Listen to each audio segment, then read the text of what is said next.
सर्व आरोग्य विभागाची तयारी करणाऱ्या विद्यार्थ्यांचं पुन्हा एकदा टर्निंग पॉईंट्स या यूट्यूब चॅनलवरती हार्दिक स्वागत आहे. जीवाणू व जीवाणूजन्य या संदर्भात आपण सर्व जे आहेत टॉपिक किंवा आजार जे आहेत ते पाहत आहोत to the exam point. Diphtheria, त्याला अर्थातच मराठीमध्ये घटसर्प म्हणतात, त्या आजाराविषयी पाहूया.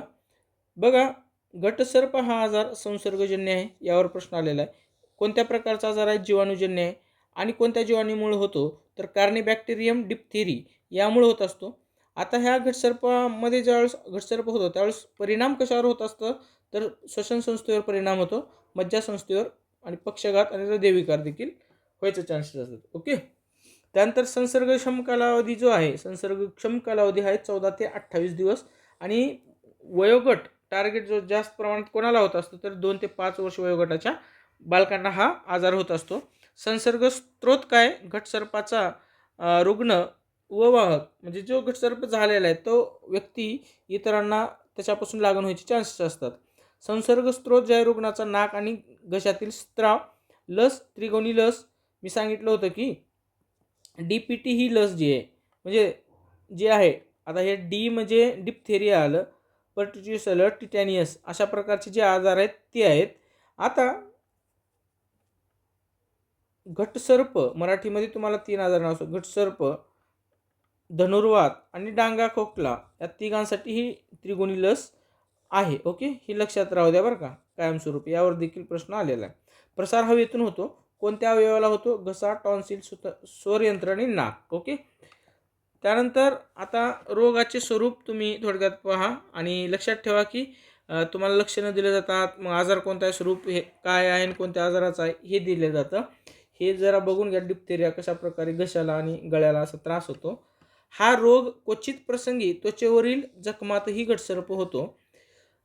ज्या ठिकाणी या रोगाची बाधा होते त्या ठिकाणी करड्या पांढरट रंगाचा ग्रेइश व्हाईट पडदा तयार होऊन तो श्वसन संस्थेच्या मार्गात पसरत असतो. ओके.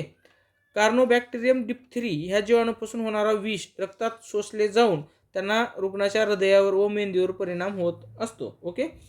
हे जे डिप्थेरिया आहे तो जीवाणूपासून होणारे विष जे आहे रक्तात शोषलं जातं, त्यामुळे तुमच्या मेंदूवर किंवा जे रुग्ण असतो त्याच्या मेंदूवर आणि हृदयावर जो आहे तो विपरीत परिणाम होत असतो. प्रगत देशातून याचा समूळ उच्चाटन झालेला आहे. भारतासारख्या विकसनशील देशात ही सार्वत्रिक लसीकरणामुळे या रोगाचे प्रमाण अतिशय कमी आहे. आता रोगाची लक्षणे लक्षात ठेवा. घसा दुखणे, घास गिळण्यास त्रास होणे, टॉन्सिल, घशात करड्या पांढऱ्या रंगाचा पडदा येणे, ताप येणे, कान व घशाला सूज येणे इत्यादी लक्षणे. स्वरयंत्राला घटसर्प झाल्यास श्वास गुदमरणे, अशा प्रकारची ह्याची लक्षणे आहेत. आता मी तुम्हाला सांगितलं मागच्या व्हिडिओमध्ये धनुर्वात पाहिलं. ओके. आता घटसर्प पाहिलेला आहे आपण. आणि आता ह्या परत जो त्रिगुणी लसीमधला डांग्या खोकला आहे, व्हूपिंग कफ, त्याविषयी पाहूया. डांग्या खोकला यालाच माकड खोकला म्हणतात. श्वसनतंत्रामध्ये हिमोफायलस पर्ट्युसिस या सूक्ष्म जंतूमुळे होणाऱ्या विकृतीस डांग्या खोकला असे म्हणतात. आता डांग्या खोकला हा चार्ट खूप महत्त्वाचा आहे, प्रत्येक वेळेस दिलेला, पुस्तकात पण दिलेला आहे. आरोग्य विभाग तांत्रिक डायरी या पुस्तकात, स्वच्छता विषयक तांत्रिक डायरी, महानगरपालिका तांत्रिक डायरी, जिथं तुम्ही फॉर्म भरणार त्याच्यामध्ये. हा डांगा खोकला संसर्गजन्य आजार आहे. जीवाणूजन्य आजार देखील आहे. ओके. जीवाणूजन्य पाहता म्हणून जीवाणूजन्य म्हणजे प्रत्येक वेळेस तुमच्या लक्षात राहावं म्हणून मी मुद्दाम ते बनवलेलं आहे. कारक जीवाणू काय म्हणजे कोणत्या जीवाणूमुळे होत असतं? बॉर्डीटेला पर्ट्युसिस यामुळे होत असतं. याचेच नाव हिमोफायलस पर्ट्युसिस आहे. प्रसार हवेमार्फत होतं, तुषारबिंदूच्या मार्फत होत असतं.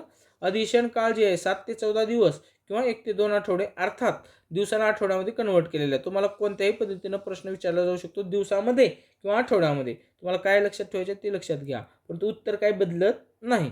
वयोगट प्रामुख्याने 5 वर्षाखालील मुलांना हा आजार होत असतो आणि प्रतिकारशक्ती नसल्यास कोणत्याही वयात डांग्या खोकला होतो. परिणाम श्वसन संस्थेवर होत असतो. ओके. आता लस, त्रिगुणी लस मी तुम्हाला सांगितलेली आहे. 0.5 मिलीलिटरच्या 3 मात्रा 1 महिन्याच्या अंतराने वयाच्या 1.5 महिन्यापासून दिली जाते. संसर्ग स्त्रोत रुग्णाच्या नाकातील व घशातील स्त्राव, रोगवाहक स्थिती नसते. म्हणजे रुग्णाच्या नाकातील व घशातील स्त्राव जे आहे ती संसर्ग स्त्रोत आहे. प्रसार पद्धत दूषित झालेल्या वस्तूमार्फत. ओके. आता सांगितलं मी गधड्या, त्रिगुणी लस कोणासाठी? घटसर्प, धनुर्वात, डांग्या खोकला. ओके. घ फॉर घटसर्प, ध फॉर धनुर्वात डॅ फॉर डांग्या खोकला. एवढं लक्षात ठेवा, तुमचा विषय मिटून जाईल. आता डांग्या खोकलाचं स्वरूप काय आहे, कसं आहे ते बघा. रोगाचं स्वरूप आहे, ह्या रोगाचे लक्षण म्हणजे अतिशय त्रासदायक तीव्र स्वरूपाचा खोकला असतो, अर्थात डांगा खोकल्यावरूनच लक्षात घ्या. हुपिंग कफ खोकला ठराविक कालांतराने येतो. या रोगात वैशिष्ट्यपूर्ण आवाज हुप होतो, हुप असल्यामुळे इंग्रजीत त्यास हुपिंग कफ असं म्हटलेलं आहे. आता साथ जे आहे, या रोगाची साथ साधारणपणे 3 ते 4 वर्षांनी येते. संसर्गक्षम कालावधी 3 आठवड्यानंतर रुग्ण संसर्गक्षम होतो. पॅरासिटामॉलची गोळी ताप कमी करण्यासाठी घ्यावी. आता प्रतिकारक्षमता काही काळाकरता प्रतिकारशक्ती दिसते, मातेकडून प्रतिकारशक्ती मिळत नाही. ओके, हे बघा खोकला कसं काय चित्र पण दिलेलं आहे. रोगाची लक्षणे: सौम्य ताप, सर्दी, त्रासदायक खोकला. 1 ते 2 आठवड्यात खोकल्यातून बेडके पडतात व श्वास घेण्यास अडथळा निर्माण होतो. अशा वेळेस मूल खूप जोराने श्वास घेऊ लागते व त्यामुळे एक विशिष्ट प्रकारचा आवाज हुप निर्माण होऊन मुलाचा चेहरा निळसर पडतो व मूल गुदमरते. 1-2 महिन्यापर्यंत सतत खोकला येत असतो. ही रोगाची लक्षणे आहेत डांगा खोकला. हिमोफायलिस पर्ट्युसिस सूक्ष्मजंतूचा शोध, त्याचा इतिहास बघा. संशोधक झूल बार्दो ऑक्टॉव झॅवगो फ्रान्समधील पाश्चर इन्स्टिट्यूटमध्ये लागला. हे शोध 1906 मध्ये लागला.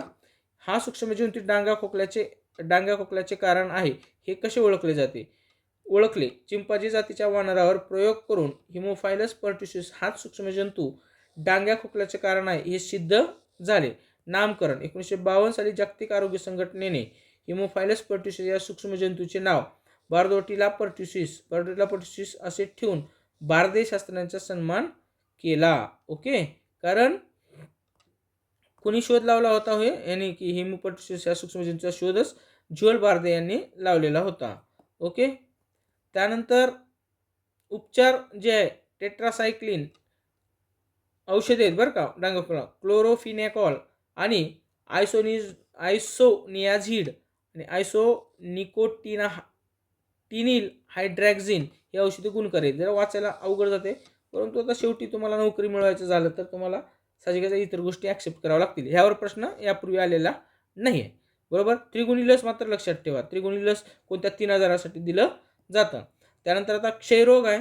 क्षयरोगबद्दल पुढच्या ह्याच्यामध्ये पाहूया, परंतु हा कारण खूप मोठा टॉपिक आहे, याला कमीत कमी 10 ते 15 मिनटं आरामशीर लागतील. ओके, व्हिडिओ आवडला तर नक्की शेअर करा, सबस्क्राईब करायला विसरू नका. Thanks for watching this video.